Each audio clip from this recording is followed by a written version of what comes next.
You ask Tiger to solve. This deals with linear equations with one unknown. The final result is x equals 3. Let's solve it step by step. Isolate the x.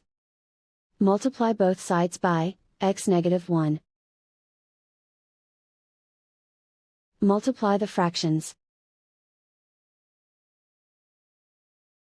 Simplify the arithmetic. Expand the parentheses.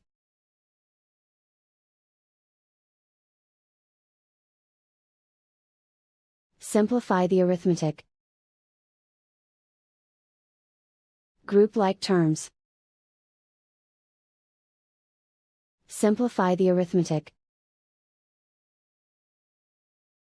Swap sides. Group all constants on the right side of the equation. Subtract 24 from both sides. Simplify the arithmetic.